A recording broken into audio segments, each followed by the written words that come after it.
Ubicado en el altiplano cundiboyacense, en la región central de lo que hoy conocemos como Colombia, se encuentra el místico lago de Guatavita, hogar de los indígenas chibchas. Uno de los mitos chibchas que influyó notablemente en la conquista española fue el mito de El Dorado, en la laguna de Guatavita, en el altiplano cundiboyacense. Los aborígenes hacían sus ofrendas a la diosa de la laguna y creían que en sus aguas aparecía un dragoncillo en forma de serpiente, que era muy adorado y venerado por los caciques e indígenas. Anualmente, el cacique de Guatavita hacía un rito religioso alrededor de la laguna con la participación de los sacerdotes y una multitud de gentes de la región. El cacique se ungía todo el cuerpo de resinas y luego se cubría de oro, quedando resplandeciente con el precioso metal de los dioses. Después, se internaba en una balsa en la laguna para hacer el sacrificio, acompañado de algunos sacerdotes y con la asistencia de una muchedumbre que oraba, cantaba himnos religiosos y danzaba con ritmos tradicionales. La ceremonia alcanzaba su plenitud cuando el cacique llegaba al centro de la laguna, arrojaba sus ofrendas de oro y esmeraldas y se sumergía en las aguas.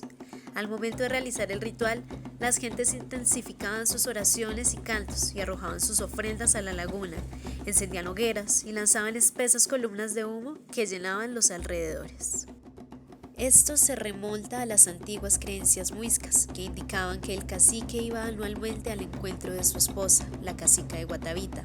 convertida en la diosa de la laguna, donde residiría hasta el fin de los siglos. El mito de Guatavita, que se transmitió de generación en generación,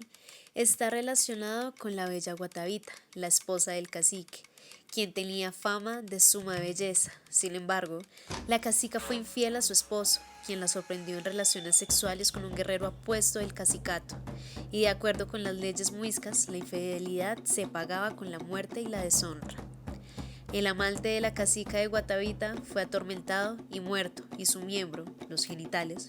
fueron cortados y llevados al guiso alimenticio para una comida ceremonial en honor a la cacica infiel. En una gran fiesta, el cacique hizo comer el plato nefando a su esposa, en medio de risas, cantando el delito y con borracheras y corros, pues el cacique ordenó que así se hiciera para escarmiento de las demás mujeres y castigo de la adúltera. El desespero, la deshonra y la afrenta intensificaron cada vez más el dolor de la cacica y la llevaron a huir del cercado indígena con su única hija, recién nacida, que había tenido junto con su marido, pero cuando llegó a la laguna, la cacica se arrojó al agua con su hija y ambas se ahogaron. Los jeques, que tenían sus boyos alrededor de la laguna, tuvieron conocimiento del infausto suceso y uno de ellos partió a dar aviso al cacique, quien se desesperó ante la desgracia, pues no pensó que este hecho llevara a la locura a su esposa infiel.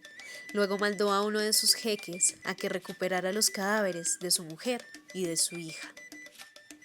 Al respecto dice Fray Pedro Simón en sus crónicas, el jeque trató luego con sus vanas ceremonias y supersticiones de poner por obra lo que se le ordenaba, para lo cual mandó luego encender lumbre a la legua del agua y poner en las brasas unos guijarros pelados, hasta que se quedaron como las demás brasas, y estándolo ya, y él desnudo, las arrojó al agua y él tras ellas, zambulléndose sin salir por un buen tiempo como lo hace un buen nadador o buzo, como él era, hasta que salió solo, como entró,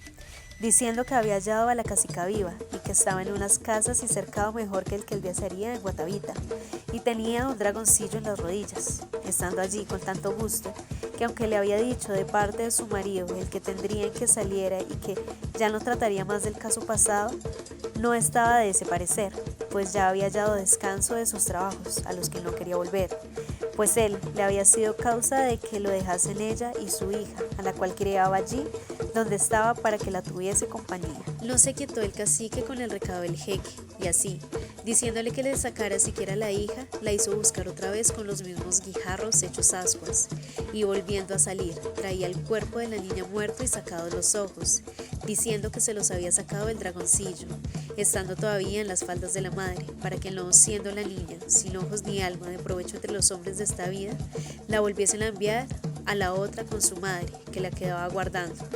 ¿A qué acudió el cacique por entender que lo ordenaba así el dragoncillo a quien él reverenciaba tanto? y así volvió a mandar a echar el cuerpezuelo a la laguna, donde luego se hundió y quedando el Guatavita sin poder consolarse en nada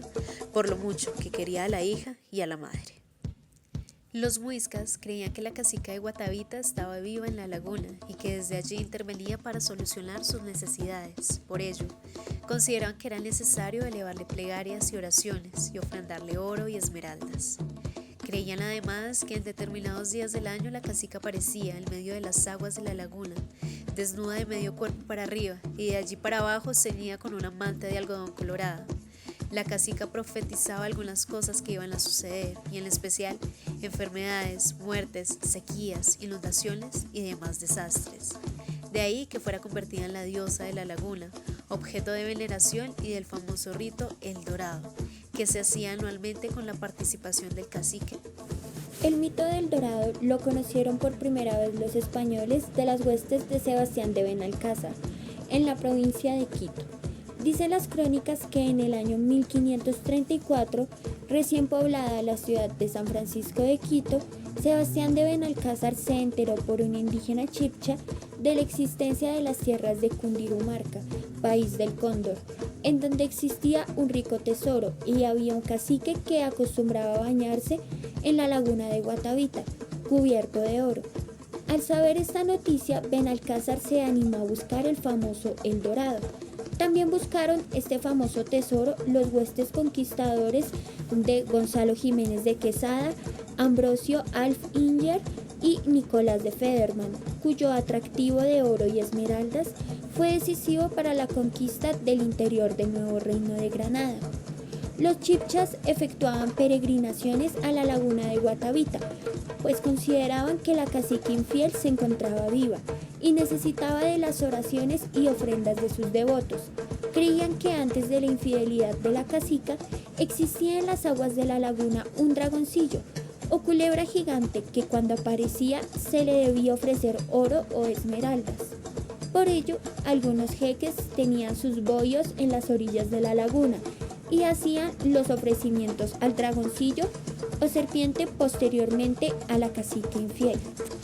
Esta leyenda del Dorado se convirtió en una obsesión para los conquistadores, quienes creían en la existencia de un cacique que se bañaba en el lago de Guatavita cubierto de oro. Hoy en día, el lago de Guatavita sigue siendo un lugar enigmático que nos conecta con la rica cultura indígena y la búsqueda de tesoros legendarios.